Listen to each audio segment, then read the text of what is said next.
I pulled into the driveway of my childhood home, expecting the usual chaos of Thanksgiving dinner. The maple tree in the front yard had turned brilliant orange, just like every November since I was 5 years old. But something felt different when I stepped out of my Honda Civic. My father stood in the doorway with his arms crossed, blocking the entrance like a bouncer at an exclusive club. My mother lingered beside him, mascara streaking down her cheeks. "You're not invited. Go home." Dad said, his voice colder than the Michigan wind cutting through my jacket. Through the dining room window, I could see my sister Emma laughing with Uncle Derek and my best friend Marcus around the polished oak table.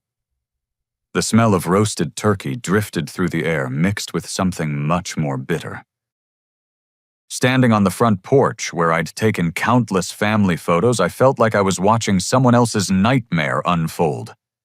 The porch swing, where Mom used to read me bedtime stories, creaked in the wind, a haunting soundtrack to this surreal confrontation. "What are you talking about?" I asked, my voice cracking despite my 28 years. "It's Thanksgiving. We've had dinner together every year since I was born." Dad's jaw tightened, the same expression he wore when he'd caught me breaking windows with baseballs as a kid. But this wasn't about broken glass or childhood mischief. This was something darker, something that had transformed the man who taught me to ride a bike into a stranger guarding his fortress against his own son. "Don't play innocent with us, Jaws," Mom whispered, using the nickname she'd given me after I'd lost 3 teeth in 1 week at age 7. Hearing it now felt like a knife twisting in my chest. "We know what you did to the family business. We know about the money. The family business. Henderson Construction had been in our family for 3 generations, built by my grandfather's calloused hands and sustained by Dad's relentless work ethic. I'd been the company's financial analyst for 2 years, working 60-hour weeks to modernize their accounting systems and expand their commercial contracts. "What money?" I demanded, stepping closer to the door. "I've never touched a penny that wasn't mine. You know that." Emma appeared behind our parents, her blonde hair perfectly styled, despite the emotional hurricane swirling through our home. She'd always been the golden child, the one who could do no wrong in our parents' eyes. Now she looked at me with a mixture of disgust and satisfaction that made my stomach churn. "Stop lying," she spat, producing a manila folder thick with documents. "Marcus showed us everything. Bank statements, transfer records, all of it. $300,000 Jaws. $300,000 stolen from the company over 6 months. I stared at the papers in her hands, my mind racing to process what she was saying. 3 months ago, I'd discovered discrepancies in our quarterly audit. Money was definitely missing, but I'd reported it immediately to our external auditor and recommended a full investigation. The trail had led to irregularities in vendor payments and expense reports, but we'd never identified the culprit. "Emma, I'm the one who reported the missing money," I said, my voice rising. "I'm the one who called for the investigation. Why would I steal money and then expose the theft?" Uncle Derek stepped into view, his massive frame filling the doorway beside my parents. At 6 feet 4 inches and 250 pounds, Derek had always been the family's enforcer, the one who settled disputes with his presence rather than words. Seeing him aligned against me felt like losing a war before the first battle. "Because you got greedy." Derek rumbled his voice, carrying the authority of someone who'd built his own construction empire from nothing. "The external audit was closing in, so you tried to cover your tracks by playing the whistleblower. Classic misdirection." The accusations hit me like physical blows. These weren't strangers making wild claims. This was my family. The people who'd celebrated my college graduation, cheered at my promotion, supported me through every triumph and failure of my adult life. Now they stood united against me, armed with evidence I'd never seen and conclusions I couldn't understand. "Let me see those documents," I said, reaching for the folder. Emma pulled it away from my grasp. "You've seen them before. Your signatures are all over the transfer authorizations. My signatures." The words came out as a whisper.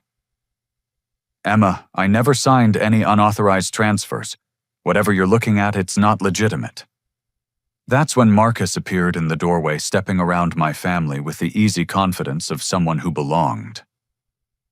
Marcus Patterson had been my best friend since elementary school, the best man at my brother's wedding, the person I'd trusted with my deepest secrets and biggest dreams. We'd built tree houses together, chased the same girls in high school, and spent countless weekends fishing at Lake Huron. Now he looked at me with a smile that didn't reach his eyes, the same smile I'd seen him use on clients when he was about to close a difficult sale. "Hey, buddy," he said, his tone dripping with false sympathy. "I really didn't want it to come out this way.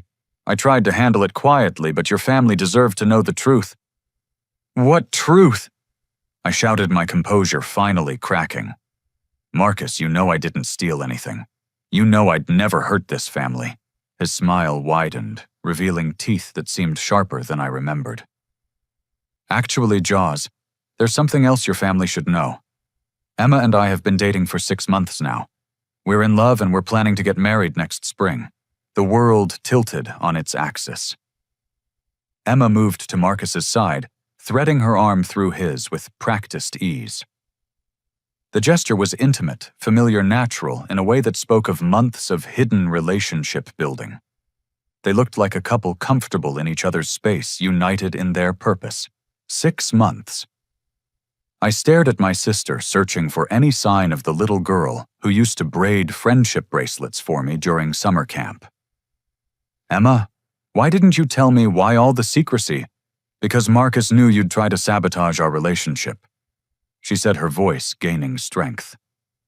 "He warned me that you'd become jealous and possessive once you realized I'd found someone who actually cares about my happiness."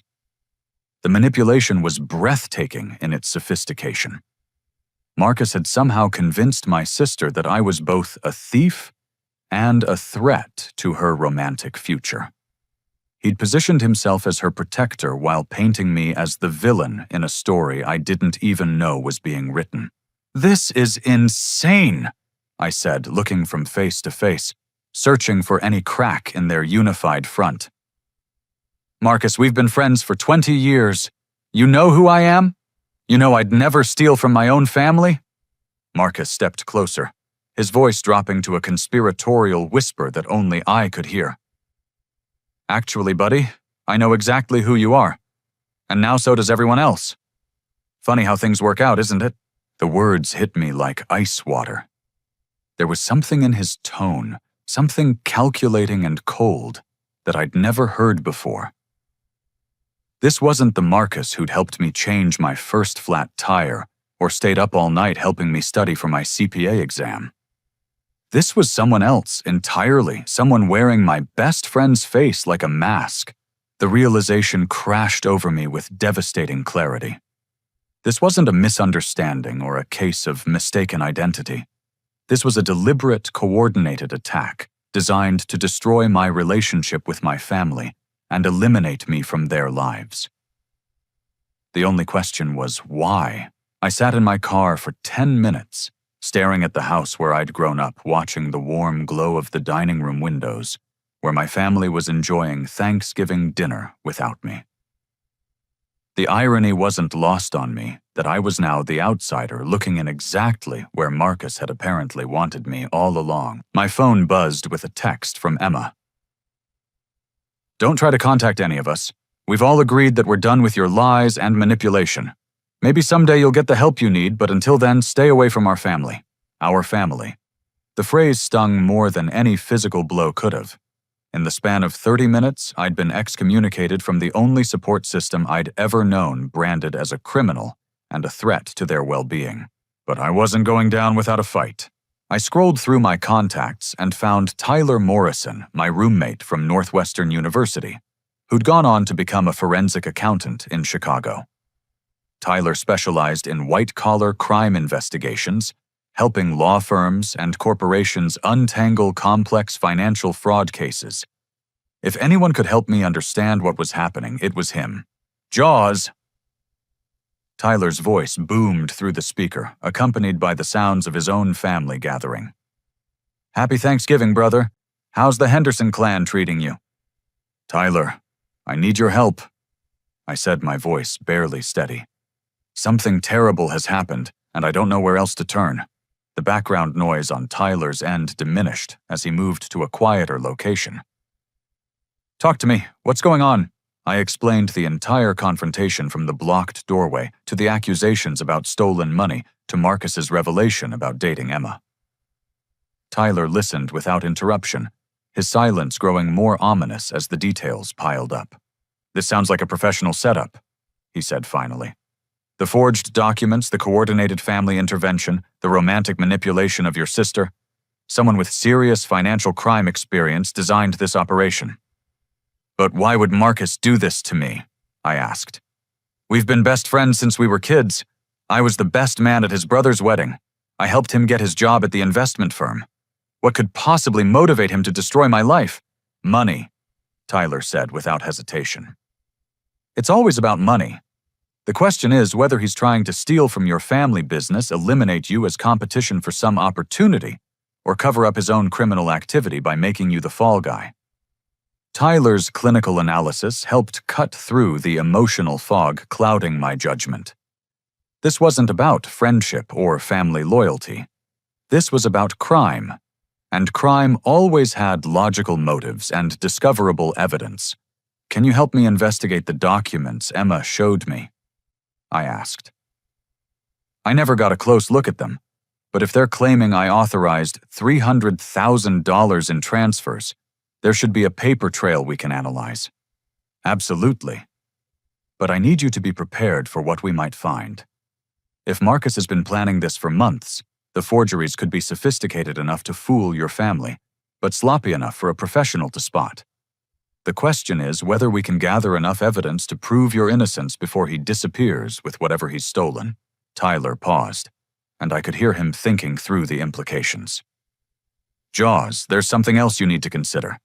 If Marcus has access to your family's financial systems, and he's desperate enough to orchestrate this kind of frame job, he might be in serious trouble himself.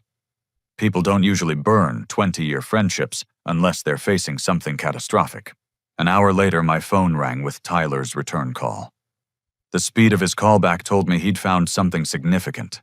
"Jaws, you need to sit down for this," he said, his voice tight with controlled excitement. "I called in some favors with contacts at the major banks and ran Marcus Patterson through our fraud detection databases. Your friend has been very busy over the past 2 years." "What did you find?" "Marcus has opened 17 different bank accounts across 6 states, all under variations of his name or shell companies he's created. The money flows are complex, but I can trace approximately $800,000 moving through these accounts over the past 18 months. Most of it came from business accounts belonging to small construction companies and family-owned enterprises in the Midwest." My blood turned to ice. "Are you saying Marcus has been running a systematic fraud operation?" "That's exactly what I'm saying. And it gets worse. I found records of cash withdrawals totaling $300,000 from casinos in Detroit, Atlantic City, and Las Vegas. Your friend has a serious gambling problem, and he's been funding it by embezzling from businesses that trust him with their financial information." The pieces began falling into place. Marcus worked as a financial consultant for small businesses, helping them modernize their accounting systems and optimize their tax strategies.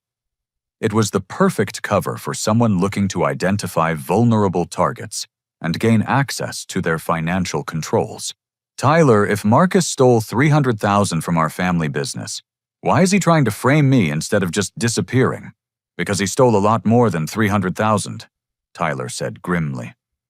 "Based on what I'm seeing, he's taken nearly $2 million from various clients over the past 2 years. The heat is closing in, and he needs someone to take the fall for all of it. By framing you for one theft, he can claim that you were the one running the entire operation, and he was just another victim." My phone buzzed with an incoming text as Tyler continued his explanation. Then another.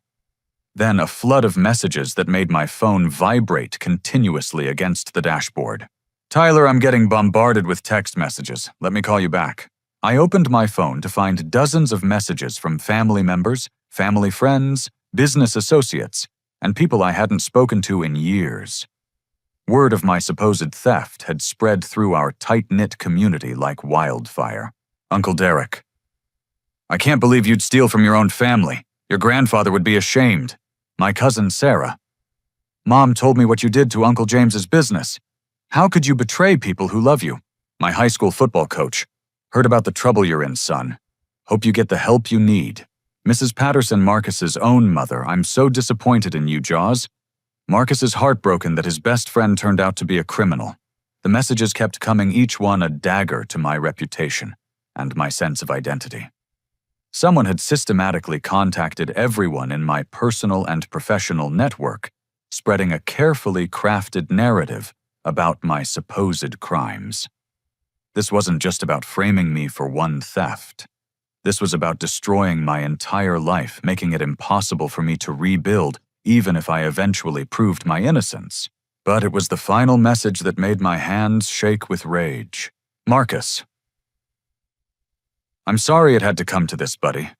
I really hoped you'd confess and get help before we had to involve the whole family. Emma and I are here for you if you're ready to admit what you've done and start making amends. The first step is acknowledging that you have a problem. The audacity was breathtaking.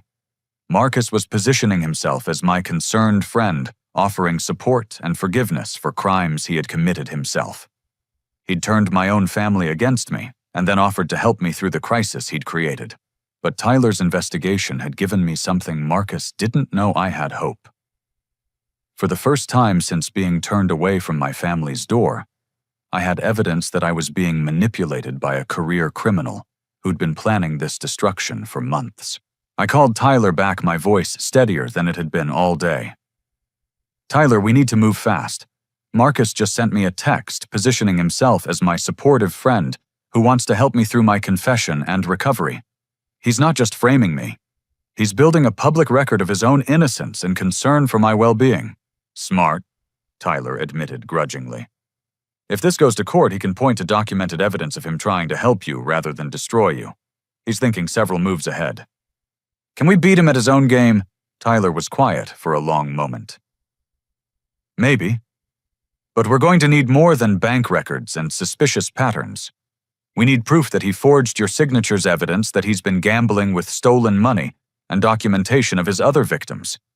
Most importantly, we need to figure out why he chose now to frame you, and whether there's an immediate threat that forced his hand. As if in response to Tyler's question, my phone rang with a call from an unknown number. I almost declined it, but something made me answer. Is this Jaws Henderson? The voice was gravelly unfamiliar and carried the weight of someone accustomed to being taken seriously. Who's asking? Name's Vincent Caruso.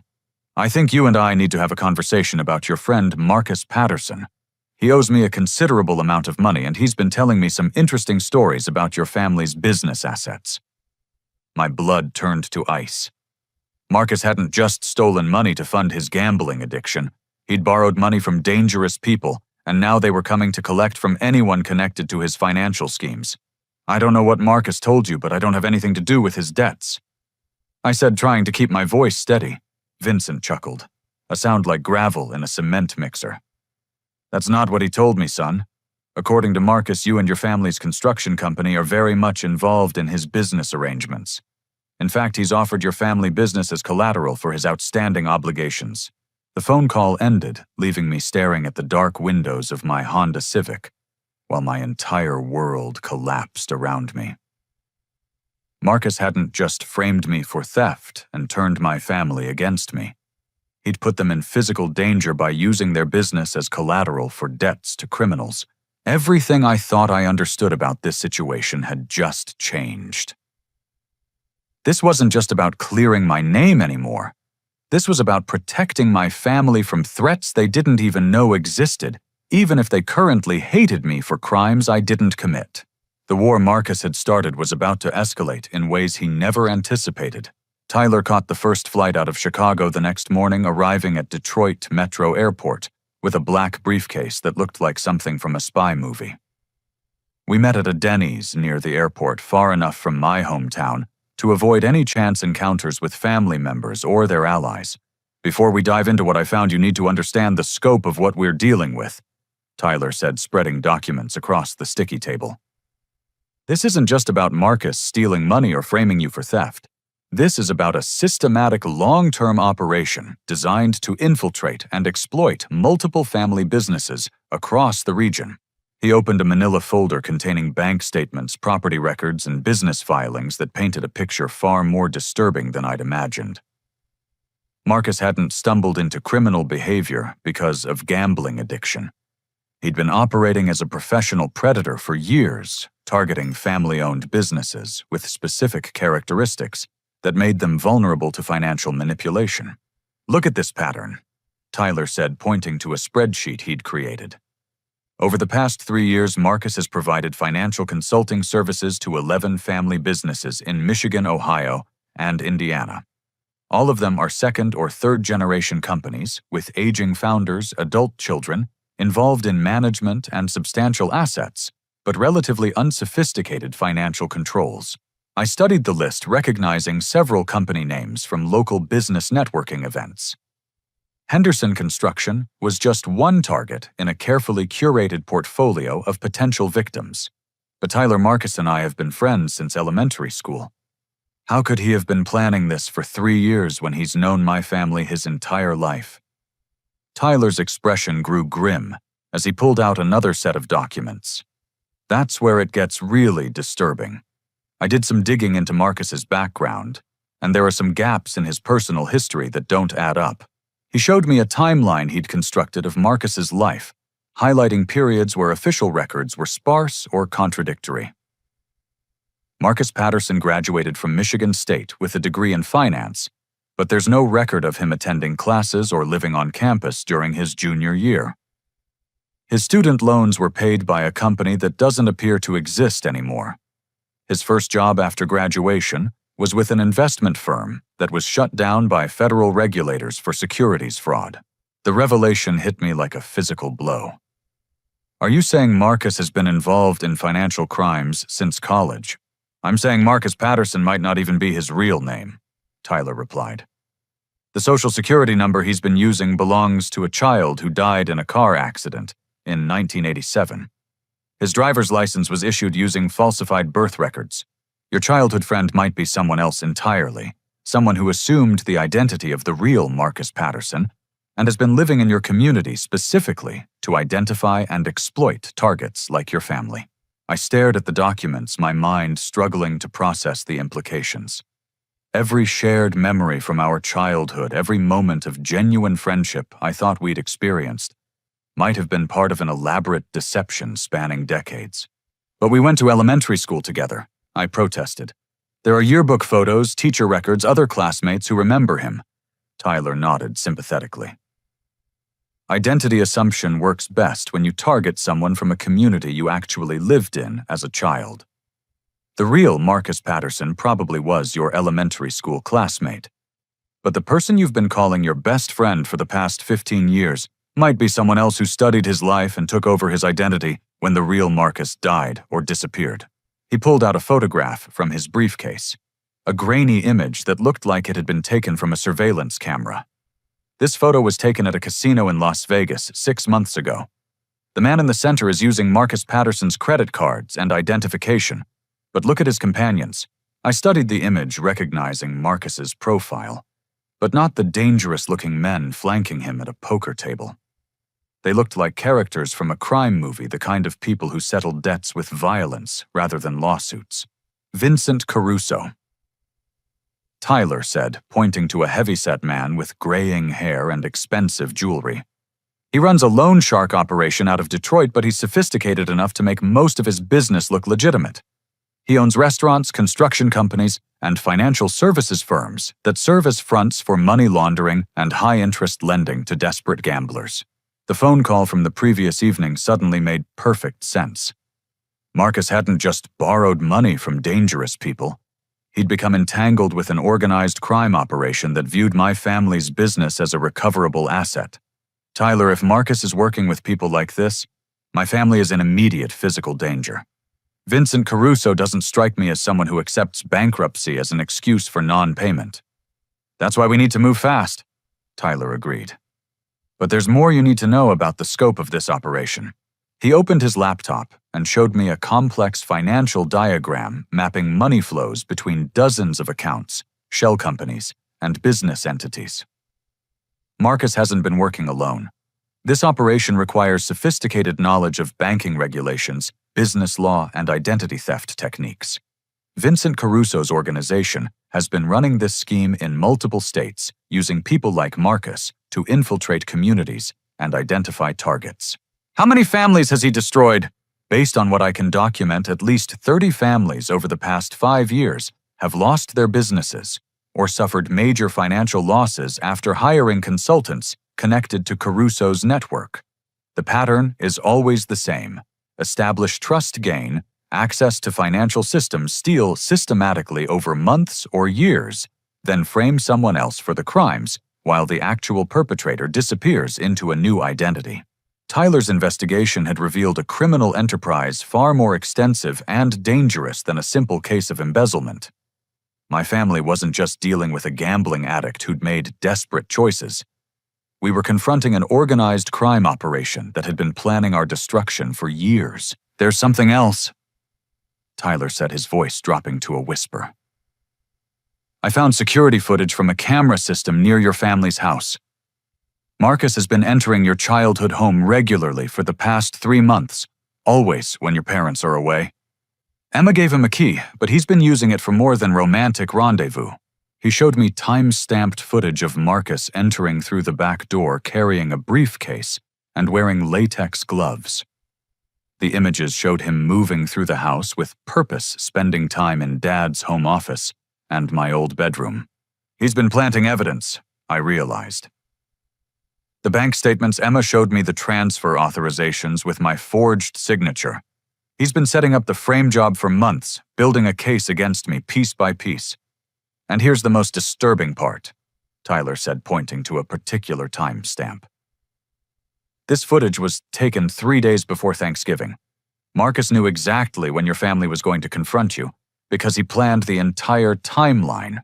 The evidence, the family meeting, Emma's emotional support, even the dinner invitation that brought you to the house at the perfect moment for maximum psychological impact. The sophistication of the manipulation was breathtaking.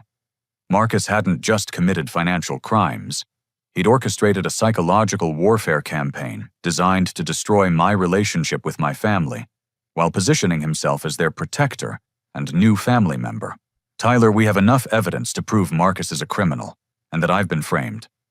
But how do we protect my family from Vincent Caruso's organization? Even if we expose Marcus, the people he owes money to won't just disappear. Tyler closed his laptop and looked me directly in the eyes. We're going to need help from law enforcement. But before we contact the FBI, we need to gather enough evidence to bring down the entire operation. If we just expose Marcus, Vincent will find another way to collect what he's owed, and your family will still be in danger. What do you have in mind? We're going to set a trap, Tyler said with a grim smile. Marcus thinks he's won, but he doesn't know that we've uncovered his real identity and his connections to organized crime. We're going to use his overconfidence against him and get him to confess to crimes that will put him away for decades while simultaneously giving the FBI everything they need to dismantle Vincent Caruso's entire network. The plan Tyler outlined was dangerous, complex, and required perfect timing. But for the first time since being turned away from my family's Thanksgiving dinner, I felt like we had a chance to not only clear my name, but also protect the people I loved from threats they didn't even know existed. The war Marcus had started was about to turn in our favor, but first we had to survive the battle that was coming. The coffee shop Marcus chose for our meeting was perfect for his purposes, and even better for ours. The daily grind sat in a strip mall between Emma's apartment complex and the community college, a neutral location where he could feel confident and in control. What Marcus didn't know was that Tyler had arrived 2 hours early to set up surveillance equipment and coordinate with the FBI agents who were monitoring the situation from unmarked vehicles in the parking lot. I wore a wire taped to my chest, hidden beneath a Michigan State sweatshirt, that Marcus would recognize as a sentimental favorite from our college days. The irony wasn't lost on me that I was using our shared history as camouflage for the operation that would expose his true nature. Marcus arrived 15 minutes late, a power play designed to reinforce his position of dominance. He looked relaxed, almost cheerful, like someone who'd just resolved a difficult situation to his complete satisfaction. His confidence would be his downfall. "Jaws," he said, extending his hand for a shake as if we were meeting for a casual catch-up session. "Thanks for agreeing to meet. I know yesterday was tough for everyone, but I think it's important that we handle this situation like adults." I shook his hand, noting the expensive watch he was wearing, and the designer jacket that cost more than most people's monthly salary. For someone concerned about a friend's criminal behavior, Marcus was certainly enjoying the financial benefits of his supposed discoveries. "Marcus, we need to talk about what happened yesterday," I said, following the script Tyler and I had rehearsed. "My family thinks I stole $300,000, but you know that's not true. You know I'd never hurt them." His smile never wavered, but something shifted in his eyes, a calculation that reminded me of a predator evaluating wounded prey. "Actually, buddy, I know exactly what happened. The evidence is pretty clear, and I think the best thing for everyone is if you admit what you've done and start working on making amends." "What evidence?" I pressed. "I've never seen these bank statements Emma was talking about. I've never authorized any transfers. How can there be evidence of something that never happened?" Marcus leaned back in his chair, his confidence growing with each denial I offered. "Jaws, the FBI forensic accountants, are very thorough. When they examined your computer and financial records, they found a very clear pattern of systematic theft stretching back over 18 months. Your digital signature is on dozens of transfer authorizations, and the money trail leads directly to accounts under your control." The detail was impressive and terrifying. Marcus had clearly spent months creating a comprehensive false narrative, complete with forged digital evidence and fabricated financial records. If Tyler hadn't uncovered the truth, I might have been convinced of my own guilt. "Marcus, you've been my best friend for 20 years, I said, allowing genuine emotion to creep into my voice. "If you really believe I'm capable of stealing from my own family, then you don't know me at all." "That's the thing about addiction," Marcus replied smoothly. "It changes people in ways their friends and family never expect. Gambling addiction specifically can drive otherwise honest people to commit crimes they never imagined themselves capable of." The accusation hung in the air like a toxic cloud. Marcus was now claiming that I was a gambling addict, adding another layer to his fabricated narrative. The sophistication of his lies was remarkable, but it was also his weakness. Each lie required him to remember and maintain an increasingly complex web of deception. Gambling addiction. I laughed, hoping the sound came across as genuine rather than forced. "Marcus, you know I've never even bought a lottery ticket. When have you ever seen me gamble?" "People hide their addictions," he said, his tone shifting to something resembling concern. "But I found records of your trips to casinos in Detroit and Atlantic City. Large cash withdrawals, hotel receipts, even photographs of you at poker tables. The evidence is overwhelming." Tyler had prepared me for this moment. Marcus was describing his own gambling activities but attributing them to me using the same technique identity thieves employed to confuse investigations. The key was to let him continue building his false narrative while secretly recording every detail. "That's impossible," I said, shaking my head in apparent confusion. "I've never been to Atlantic City in my life. You know that. We've talked about taking a trip there together, but we never actually went." Marcus's eyes flickered with something that might have been annoyance. "Actually, we did go together. Last spring, remember, you insisted on going to the high-stakes poker games even though I warned you that you were getting in over your head." The lie was bold and completely fabricated, but it served a purpose. Marcus was now on record claiming that he'd witnessed my supposed gambling addiction firsthand, positioning himself as someone who'd tried to help me overcome my destructive behavior. Marcus, this is crazy, I said, standing up as if to leave. I don't know why you're lying about this, but I'm not going to sit here and listen to accusations that we both know are false. Sit down, Marcus said, his mask of concern slipping just slightly. We're not done talking. The shift in his tone was subtle, but unmistakable. For just a moment, the friendly facade dropped, and I caught a glimpse of the predator beneath. Tyler had been right. Marcus was someone else entirely, someone who'd been playing a role for years while planning my family's destruction. I sat back down, pretending to be intimidated by his sudden authority. What else do you want to say? Marcus leaned forward, lowering his voice to a conspiratorial whisper. Jaws, there are people involved in this situation who don't have your family's best interests at heart. The money you stole wasn't just sitting in a bank account. It was promised to some very serious individuals who don't accept excuses or payment delays. The confession was exactly what Tyler and the FBI needed. Marcus was now admitting that the stolen money was connected to dangerous third parties, linking himself to the criminal conspiracy we'd uncovered. What are you talking about? I asked, allowing fear to creep into my voice. What people?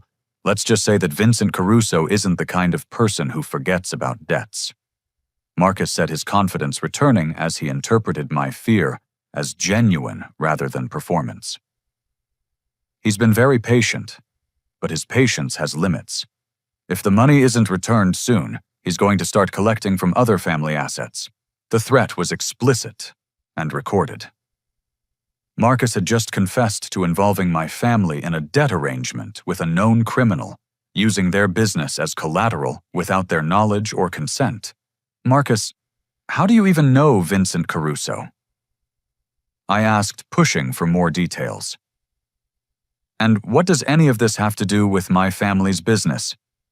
Marcus smiled, the expression cold and calculating.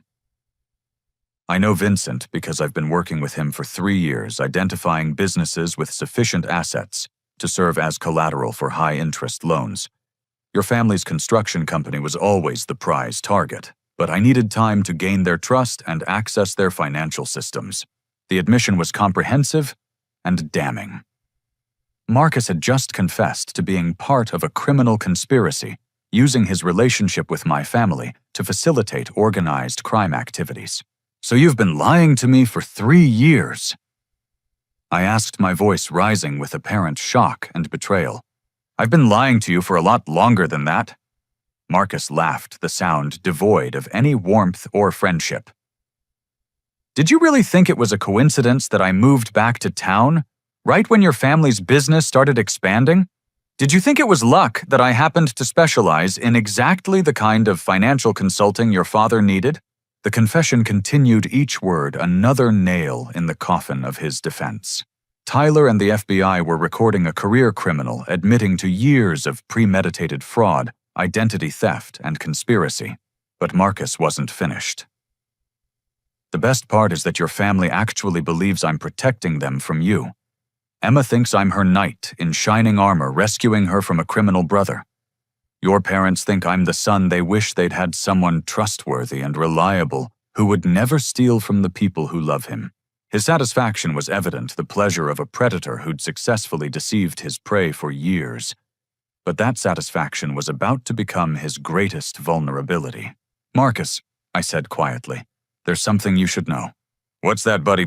I reached into my pocket and pulled out my phone, holding it up so he could see the active recording app on the screen. I've been recording this entire conversation, and those aren't just random people sitting in the parking lot. They're FBI agents who've been investigating Vincent Caruso's organization for 2 years. Marcus's face went white as the implications crashed over him. The confident predator vanished, replaced by a cornered animal, realizing the trap had already closed around him. You're bluffing, he said, but his voice lacked conviction. I gestured toward the window where Tyler was standing next to a black SUV, speaking into a radio. Tyler Morrison, forensic accountant with the Chicago FBI field office. He flew in yesterday to coordinate this operation after uncovering your real identity and your connections to organized crime. Marcus lunged for my phone, but it was too late. The confession was already uploaded to secure FBI servers, and backup recordings were running on equipment hidden throughout the coffee shop. You have no idea what you've done! Marcus snarled, his friendly mask completely abandoned. Vincent Caruso doesn't forget, and he doesn't forgive.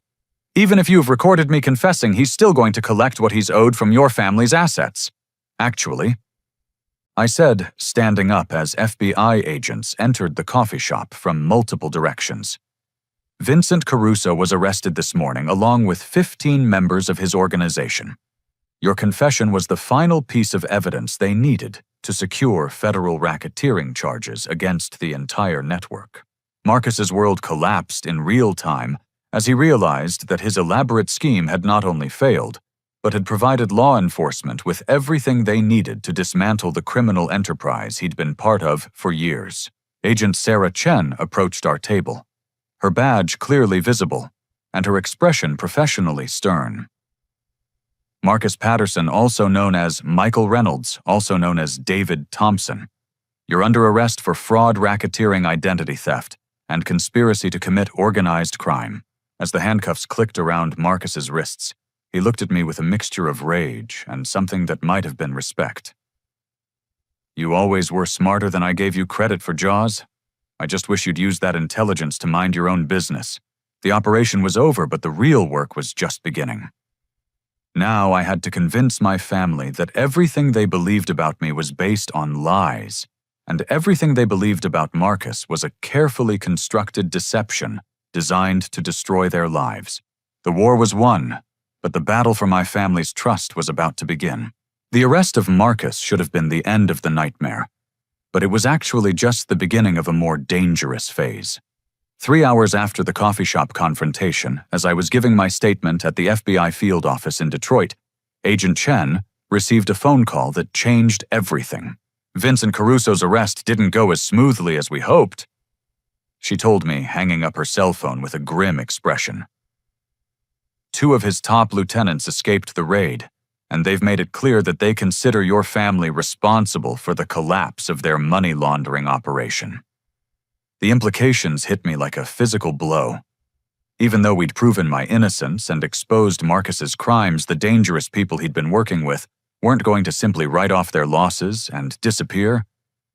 They viewed my family's construction business as an asset that could still be liquidated to recover their investments. What kind of immediate threat are we talking about? I asked, my mind racing through the safety implications for my parents, Emma and Uncle Derek. Agent Chen pulled out a manila folder containing surveillance photos and intelligence reports.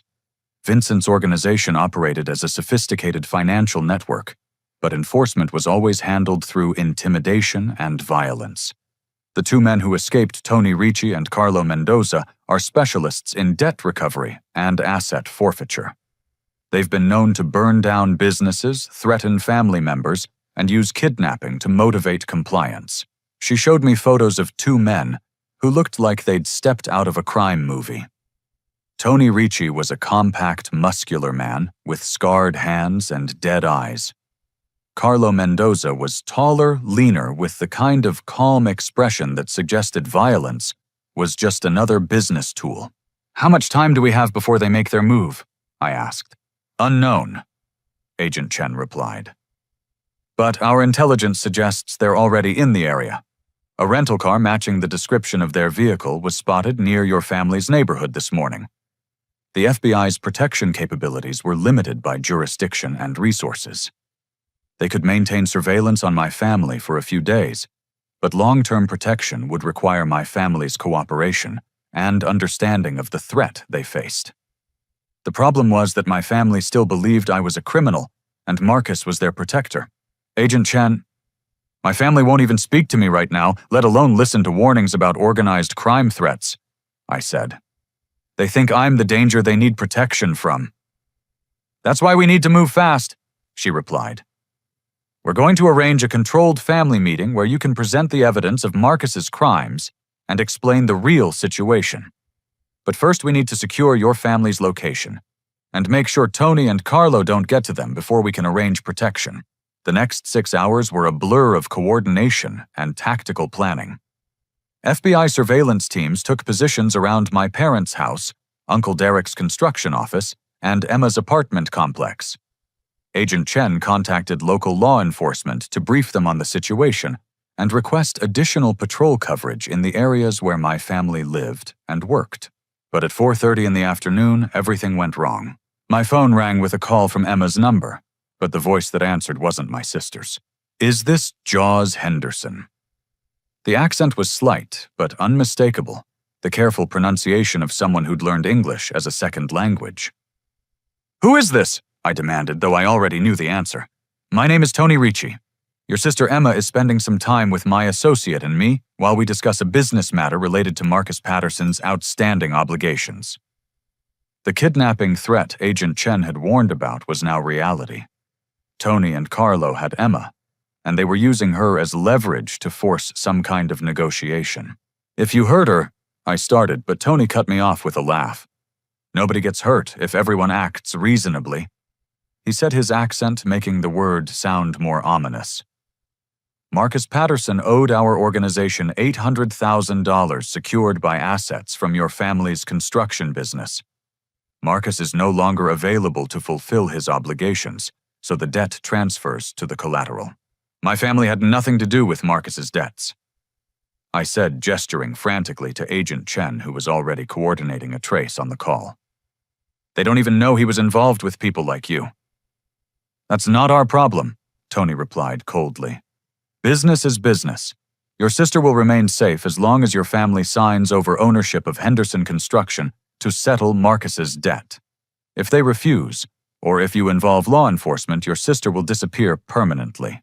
The line went dead, leaving me staring at my phone while Agent Chen coordinated an emergency response with her team. "We have a partial trace," she said, speaking rapidly into her radio. The call originated from somewhere in the industrial district near the river, but they're probably using burner phones and changing locations regularly. The FBI's tactical response team was already mobilizing, but finding Emma in a city the size of Detroit would take time we didn't have. Tony and Carlo were professionals who understood law enforcement response protocols. They'd chosen their timing and location specifically to maximize their leverage while minimizing their exposure to capture. "Agent Chen, what are my family's options?" I asked. "Even if they signed over the business, there's no guarantee Tony and Carlo would release Emma safely. People like that don't leave witnesses." "You're right," she admitted grimly. "But we can't tell your family that without creating panic that might endanger Emma further. Right now we need to focus on finding her location and preparing a rescue operation." My phone rang again, this time from Dad's number. Jaws. Dad's voice was strained, frightened in a way I'd never heard before. "Two men just came to the house. They said Emma has been kidnapped because of money you stole. They want us to sign papers giving them ownership of the business or they'll kill her." The manipulation was brilliant and terrifying. Tony and Carlo were presenting themselves to my family as debt collectors, pursuing legitimate claims against me, positioning the business transfer as a reasonable solution to a problem I'd created. "Dad listened to me very carefully," I said. "The men who took Emma are criminals who worked with Marcus Patterson. I didn't steal any money. Marcus was running a fraud operation for an organized crime syndicate, and now they're trying to collect debts by threatening our family." "That's ridiculous," Dad replied, but his voice lacked conviction. "Marcus showed us proof that you stole $300,000. He's been trying to protect us from your criminal behavior. Dad, Marcus was arrested by the FBI 3 hours ago for fraud, identity theft, and racketeering," I said. "The proof he showed you was forged. He's been planning to steal from our family for years, and Emma's kidnapping is part of his criminal associate's plan to liquidate our assets."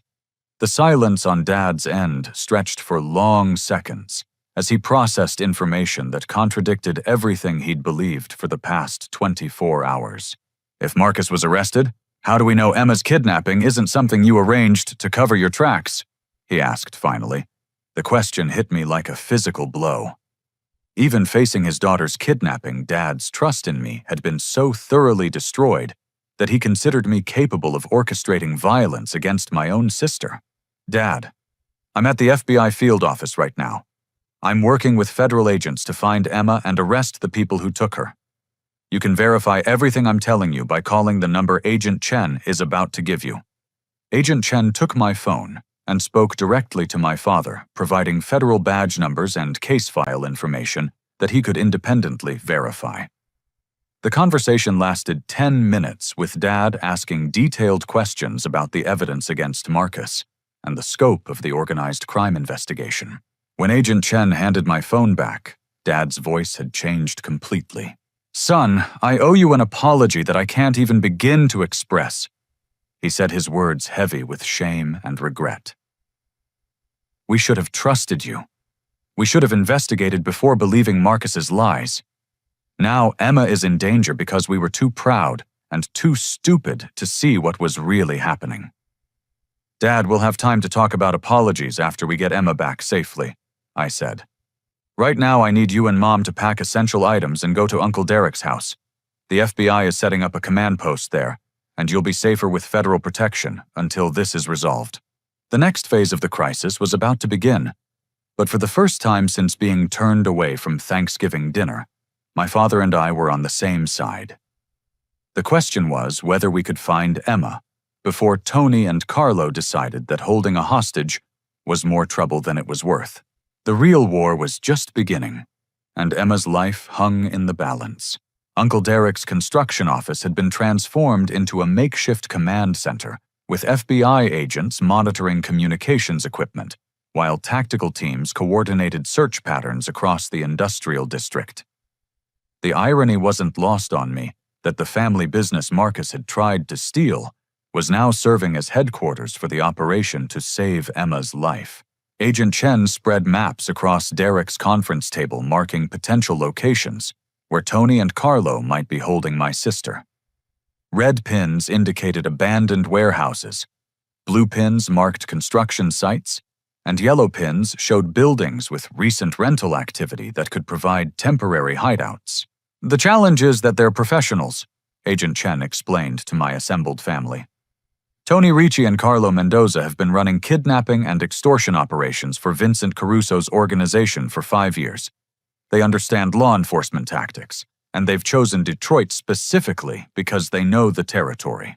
Mom sat in Derek's office chair, clutching a cup of coffee that had gone cold hours ago. The transformation in her demeanor since learning the truth about Marcus was heartbreaking. The confident woman who'd stood beside Dad blocking our front door had been replaced by someone consumed with guilt and terror for Emma's safety. "How could we have been so wrong about Marcus?" she whispered, speaking to no one in particular. 20 years of friendship and we never saw what he really was. "Because he's a professional con artist," I said, sitting down beside her. "Mom, identity theft and long-term deception are sophisticated crimes that fool people much more experienced than our family. Marcus studied us for years, learning exactly what to say and do to gain our trust while planning our destruction." Dad paced behind the conference table, his contractor's hands clenched into fists that had no target to strike. "When this is over, when Emma is safe, I'm going to spend the rest of my life making up for what we did to you yesterday." "Dad will have plenty of time to rebuild our relationships after we get Emma back," I replied. "Right now we need to focus on using everything we know about Marcus to figure out where Tony and Carlo might take her." Agent Chen looked up from her communications equipment. "Actually, that's a good point. Marcus Patterson, or whatever his real name is, has been operating in this area for 3 years. He would have needed safe houses, meeting locations, and storage facilities for his criminal activities. Where would he have felt comfortable bringing dangerous associates?" The question sparked something in Uncle Derek's memory. "Marcus helped me bid on a demolition project last spring," he said slowly. "Old automotive parts warehouse down by the river. The project fell through because the owner disappeared, and the property went into legal limbo, but Marcus seemed to know a lot about the building's layout and security systems." Agent Chen immediately pulled up property records on her laptop. "Riverfront Industrial Park Warehouse 17, owned by a shell company that was dissolved 6 months ago. Perfect location for temporary criminal operations because there's no legitimate oversight and minimal traffic from legitimate businesses. Within 30 minutes, FBI surveillance drones confirmed suspicious activity at Warehouse 17. Thermal imaging detected 3 heat signatures inside the building, and electronic surveillance picked up cell phone signals from devices that matched Tony and Carlo's known communication patterns. "We have them," Agent Chen announced. "But we need to approach this carefully. Tactical teams are in position, but a forced entry rescue operation carries significant risks to the hostage." That's when I had an idea that was either brilliant or completely insane. "What if we don't force our way in?" I suggested. "What if we give Tony and Carlo exactly what they want, but on our terms instead of theirs?" Agent Chen raised an eyebrow. "Explain." "Marcus spent months setting up a fake business transfer plan to steal our family's assets." I said, my mind racing through the possibilities. "We have all of his forged documents and fabricated financial records. What if we use those same materials to create a fake business transfer that looks legitimate to Tony and Carlo, but actually leads them into a trap?" The plan I outlined was complex and dangerous, but it had one crucial advantage. It used the criminals' own greed and criminal expectations against them. Tony and Carlo expected to collect a valuable business asset as payment for Marcus's debt. If we could convince them that they were getting Henderson Construction through a legitimate transfer, we could control the time and location of the exchange while ensuring Emma's safety. "It's risky," Agent Chen admitted, "but it gives us the best chance of recovering your sister without a firefight that could get her killed." Dad stepped forward, his voice steady despite the circumstances. "What do you need from us to make this work? We need you to act like a defeated family that's giving up everything to save Emma," I explained. "Tony and Carlo need to believe that you're broken, scared, and willing to sign over the business because you have no other choice. If they suspect this is a trap, they'll kill Emma and disappear." The next 2 hours were spent preparing documents, coordinating with the FBI's technical team, and rehearsing our roles in the deception that would either save Emma's life or get us all killed. At 8 o'clock that evening, Dad called the number Tony Ricci had provided and agreed to the business transfer in exchange for Emma's safe release. "You made the smart choice." Tony's voice carried satisfaction and anticipation. "Tomorrow morning, 10 o'clock, we'll meet at the First National Bank downtown. Your family will sign over ownership of Henderson Construction, and your daughter will be returned unharmed." "How do we know you'll keep your word?" Dad asked, his voice perfectly conveying the desperation of a father who'd lost all leverage. "Because business is business," Tony replied. "Once we have what we came for, your family has no value to us. Killing your daughter would just create unnecessary law enforcement attention." The call ended, leaving us with 16 hours to prepare for an operation that would either end the nightmare or escalate it beyond our worst fears. Agent Chen's tactical team spent the night positioning undercover agents throughout the downtown area, setting up communication intercepts, and preparing contingency plans for multiple scenarios. The bank had been evacuated and replaced with FBI personnel posing as employees, turning the entire building into a controlled environment. But at dawn, everything changed again. My phone rang with another call from Emma's number, but this time it was my sister's voice on the line. Jaws. Emma sounded exhausted, frightened but alert. "I don't have much time. They think I'm in the bathroom, but I managed to get my phone back for a few minutes." "Emma, are you hurt?" I asked frantically. "Where are you?" "I'm okay, but Jaws, there's something you need to know. Tony and Carlo aren't planning to honor any deal with Dad. I heard them talking. After they get the business documents signed, they're going to kill all of us and disappear with the assets. This was never about releasing me safely." The revelation confirmed my worst fears about dealing with professional criminals. Tony and Carlo had never intended to honor their agreement. The bank meeting was designed to eliminate witnesses while securing the business transfer, leaving them free to liquidate Henderson Construction without interference. "Emma, stay calm and stay safe," I said. "We're coming for you, but I need you to be ready to move when we give you the signal." "What signal?" "When you hear sirens, get as far away from Tony and Carlo as possible. The FBI is going to hit your location with everything they have." Emma's voice dropped to a whisper. "Jaws, I'm so sorry about yesterday. I'm so sorry we didn't trust you. Marcus told me so many lies about you wanting to hurt the family." "Emma, we'll talk about all of that after we get you home safe," I said. Right now, just focus on surviving the next few hours. The call ended, leaving us with a new understanding of the stakes we were facing. This wasn't just about recovering stolen money or clearing my name anymore. This was about preventing Tony and Carlo from murdering my entire family while stealing everything we'd worked generations to build. The final battle was about to begin, and there would be no second chances. The FBI tactical assault on Warehouse 17 began at 6:30 in the morning, 90 minutes before the scheduled bank meeting. Agent Chen had decided that Emma's intelligence about Tony and Carlo's plans to kill witnesses changed the risk calculations completely. A controlled rescue operation was safer than allowing the criminals to maintain the illusion of a legitimate business transaction. I watched from a command vehicle parked 3 blocks away as teams of federal agents surrounded the building from multiple directions. Thermal imaging confirmed that Emma was being held in a second-floor office, while Tony and Carlo were on the ground floor, apparently preparing for their departure to the bank. Remember, we need at least one of them alive to testify about Vincent Caruso's organization and Marcus Patterson's role in the larger conspiracy, Agent Chen said into her radio. But if they threaten the hostage, neutralize the threat immediately. The breach happened simultaneously from 4 entry points, with flashbang grenades disorienting the targets, while tactical teams secured Emma's location. Within 3 minutes, it was over. Hostage recovered, suspects in custody, came the voice through Agent Chen's radio. Emma Henderson is unharmed and asking for her family. The relief that washed over me was so intense it felt like physical pain releasing from every muscle in my body. For 36 hours, I'd carried the weight of knowing that my sister's life was in danger because of crimes committed against our family by someone we'd trusted completely. At the hospital where Emma was taken for precautionary medical evaluation, our family reunion was awkward, emotional, and healing all at the same time.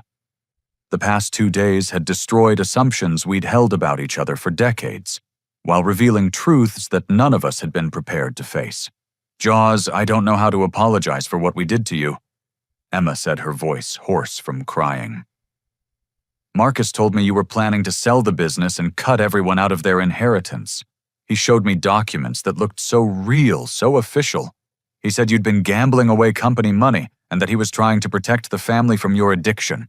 Emma Marcus is a professional criminal who's been studying our family for years, I replied, taking her hand. He knew exactly what lies would turn us against each other, because he'd been watching and learning our fears and insecurities. You weren't stupid or naive. You were targeted by someone who made manipulation his career. Dad cleared his throat, his voice thick with emotion. Son, I need you to know that blocking you from our door on Thanksgiving was the worst decision I've ever made as a father. We should have talked to you directly instead of believing someone else's version of events. We should have remembered who you are instead of accepting accusations that contradicted everything we knew about your character. The conversation continued for hours with each family member acknowledging their role in the crisis while working to understand how Marcus had manipulated our relationships so successfully. The healing process would take months, but the foundation of trust was being rebuilt through honest communication and shared commitment to protecting each other in the future.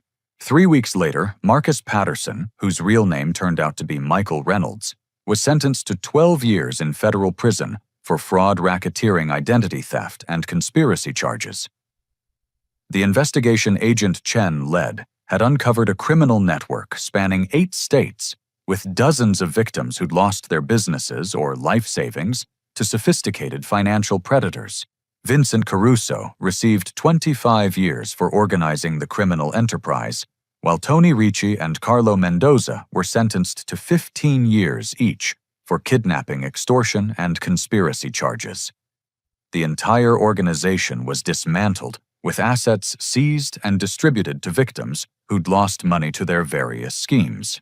Henderson Construction not only survived the crisis, but emerged stronger than before. Dad implemented new financial controls and oversight procedures that made the company virtually immune to future fraud attempts.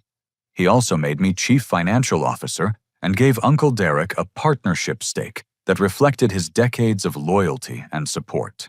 But the most significant change was in our family's communication and decision-making processes. We'd learned that trust without verification was dangerous, that family loyalty required asking hard questions when situations didn't make sense, and that protecting each other meant staying connected even when external pressures tried to divide us. 6 months after the arrest, Tyler Morrison moved back from Chicago to help me start a consulting business that specialized in helping family-owned companies protect themselves from financial predators. We called it Shield Financial Security, and our first client was a construction company in Ohio that had been targeted by one of Vincent Caruso's associates. The work was deeply satisfying because it transformed our painful experience into protection for other families who might face similar threats. Every business we helped secure was a family that wouldn't have to endure the betrayal, manipulation, and danger that had nearly destroyed us. 1 year later at our Thanksgiving dinner, the conversation was very different from the previous year's catastrophe. Emma had married a teacher from the local high school, someone she'd met through friends, rather than through a manipulative criminal. Uncle Derek had expanded his construction business into commercial real estate development, creating jobs for dozens of local families.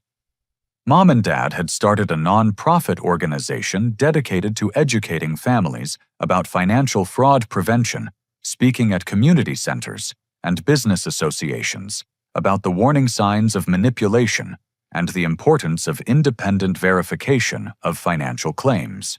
During dinner, as we shared what we were grateful for, I reflected on how the worst betrayal of our lives had ultimately led to greater strength, deeper relationships, and a meaningful mission to protect other families from similar threats. I'm grateful that we learned the truth about Marcus before he could destroy us completely, I said when my turn came. I'm grateful that Emma survived her kidnapping safely. I'm grateful that we've grown closer as a family by working through this crisis together. And I'm grateful that we've found ways to help other families avoid the pain we experienced. Emma raised her wine glass in a toast. To families that stick together even when everything seems to be falling apart. To the importance of asking questions when something doesn't feel right. And to second chances that make us stronger than we were before. The toast was echoed around the table, a family that had been nearly destroyed by professional manipulation, but had emerged with deeper bonds, clearer communication, and a shared purpose that made our relationships more meaningful than they'd ever been. As I looked around the table at the people I loved most in the world, I realized that Marcus Patterson's greatest crime wasn't stealing money or framing me for theft. His greatest crime was underestimating the power of a family that chooses to fight for each other when the truth finally emerges.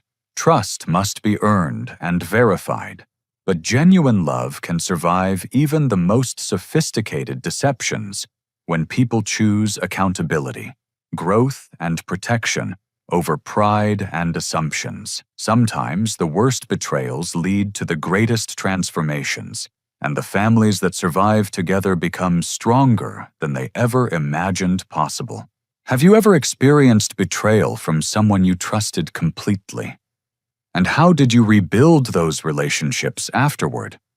The journey from destruction to healing isn't easy, but it's possible when families choose to fight for each other instead of against each other. If this story resonated with you, please like this video to help other families who might be facing similar challenges. Subscribe to hear more stories about overcoming betrayal and protecting the people you love. And please share this with anyone who needs to understand that trust must be verified, but true families can survive even the most devastating deceptions. Thank you for joining me on this journey, and remember that the strongest families are often forged through the fires of their greatest trials.